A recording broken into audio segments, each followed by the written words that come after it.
Hi, I'm making my first game as a sole developer. The game I'm making is a roguelite FPS heavily inspired by Risk of Rain 2. When I first started the project, I actually had no intention of it being a roguelite. It was gonna be a zombie wave-based shooter. I only solidified the gameplay loop further into development. I made a new project in Unity and got the basic FPS player controller. I wanted a low entry barrier for the game, so I didn't want to complicate the player movement. At most, I added wall running because it's fun to play around with and should be easy for players to pick up. I put in a gun and experimented with it being throwable, but it didn't really make sense in the apocalypse, so I scrapped it. I put in the health bar and the ammo count. I gave the green beans the ability to walk and move towards the player and attack when they are within range. These would be our zombies. The player should have something else to do besides killing zombies, so there are procedurally placed supply crates that the player can find around the area. The initial idea to open these crates were to look at it and hold the interact key, and when it's open, it would give the player money and items. For the items, I created two basic ones, the healing soda that heals and ammo boxes that give the player more ammo. After that, I designed the player character and zombie. I designed the player with a runner in mind, so he's got that semi-sporty look going on. And for the zombie, well, he's a zombie. I modeled the runner in Blender and put the arms in Unity. It was good. I also did model the zombies and put them in as well. I took some animations from Mixamo and they look pretty good in game. After that, I finally solidified the gameplay to be a roguelite. The reason why it's a roguelite is because the money that you earn from your runs is used to customize your loadout, which can change the way that you play. In your loadout, there are 3 components that you can customize. There's your primary weapon, a skill, and a companion. For your primary weapon, there's 3 in total, with the default pistol and 2 new guns, the shotgun and the AK. For the skills, I made a grenade skill that lets you throw a grenade, dealing AoE damage. The other skill would be a trigger happy skill, which increases the player's fire rate and damage for a short amount of time, letting them deal with hordes a lot easier. And later on, I actually added a dash skill, which lets the player charge into enemies, dealing damage to them. Finally, companions. So since the game was going to be single player, I felt a little lonely playtesting the game sometimes. So why not give ourselves a friend to kill zombies with? There's going to be 3 characters, one with a pistol, one that throws grenades, and the other that uses a sword. As cool as these Among Us characters were, I got to designing the actual companion designs and modeled them. I put them into Unity with some animations again from Mixamo, and we have some nice friends. That's great. So since we got some new buddies, it's only fair the zombies get some too.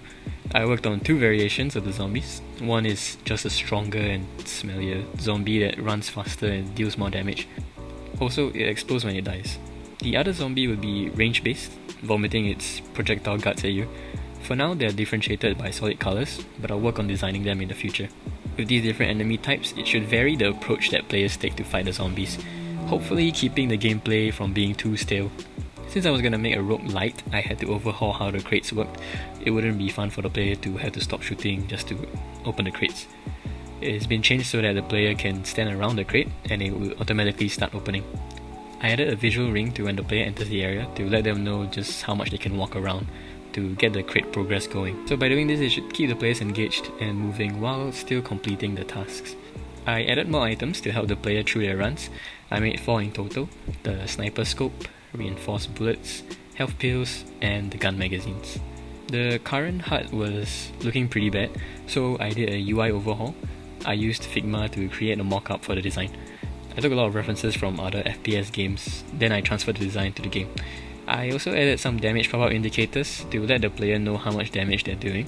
With the UI overhaul, I also made an inventory system where the player can see the items they collected at the bar on top, and they can hold the inventory key and hover their mouse over to see what the items do.